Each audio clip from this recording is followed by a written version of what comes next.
It is an honor for us to be one of the 10 companies that won the competition and to be the first to present here. And we will start.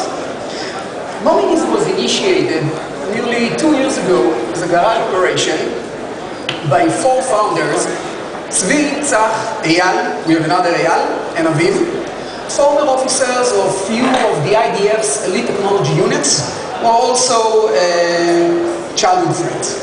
To make our story even more interesting, 2 of the founders, Tzvi and the other Eyal, are also twin brothers. So when you visit us at our booth later on and you see the same guy twice, don't blame it on the wine you had during lunch.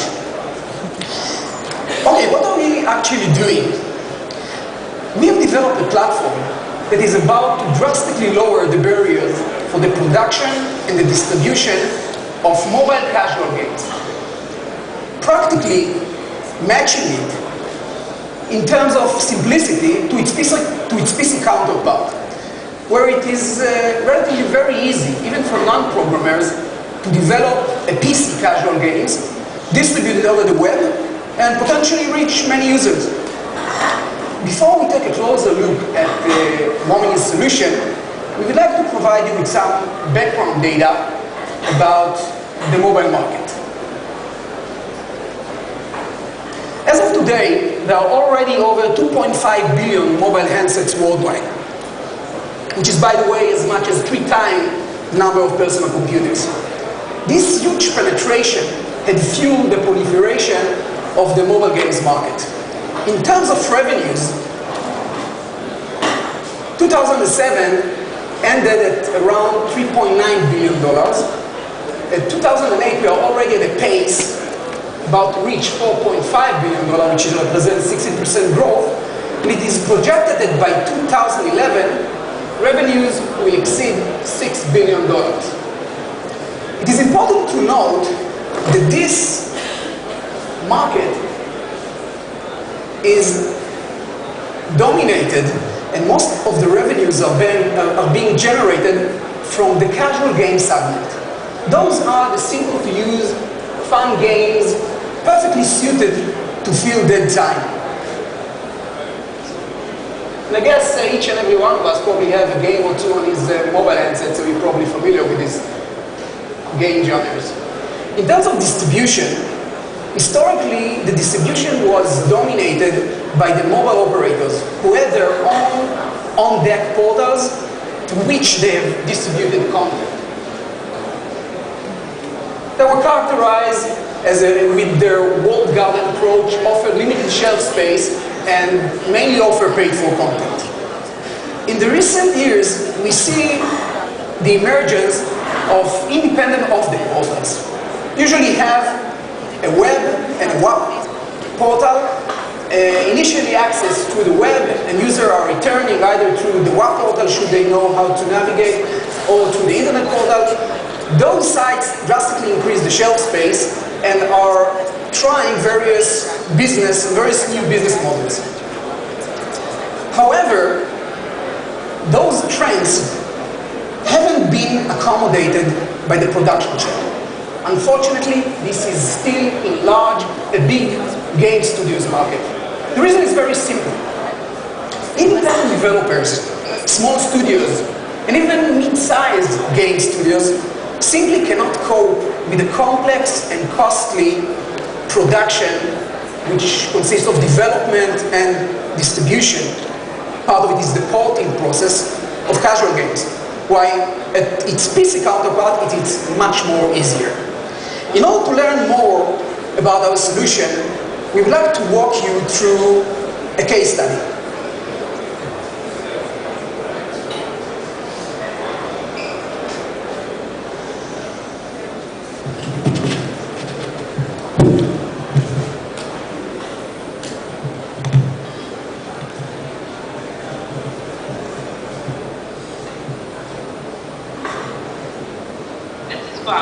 Bob is an independent PC games developer.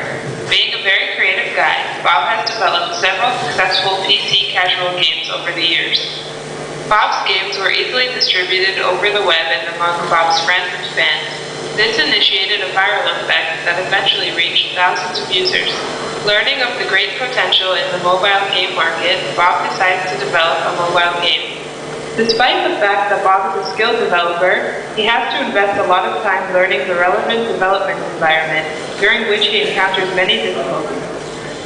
After many months of work, Bob tries to transfer the game to his mobile phone, only to discover that it does not work properly.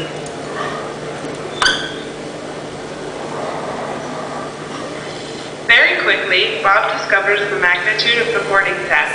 In order to distribute his game and enable a viral effect, the way he did with his PC game, the mobile game must support hundreds of different handsets.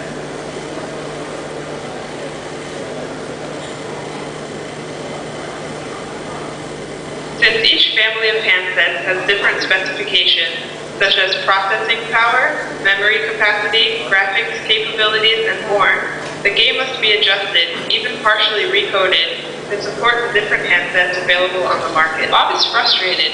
He worked late for many nights, did not make it on time to put the kids to bed, and eventually failed to accomplish his task. Bob's wife is disappointed as well. Disappointed with his mobile experience, Bob meets Mo. Although skeptical, Bob agrees to try out Mo Mini's free games creation studio.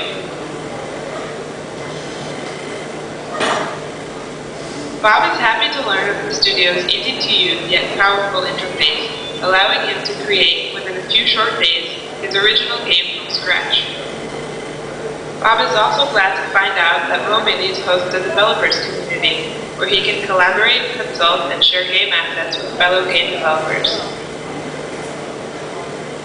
Bob was especially amazed to discover that once the game creation process is complete, the game works seamlessly on a wide range of mobile handsets. Mo Mini's platform handles the porting in a completely automated way. Bob publishes his game to the Mo Minis network, where it becomes available through various channels, off-deck sites, mobile operators, internet portals, and cool widgets.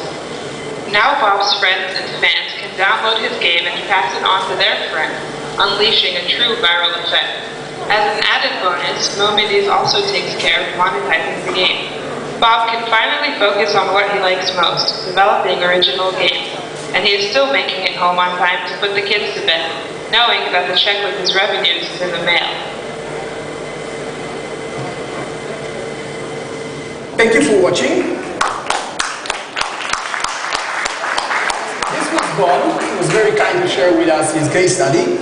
We would like to conclude, though time is limited, with our vision. We're about to become the leading development and publishing platform for interactive mobile content.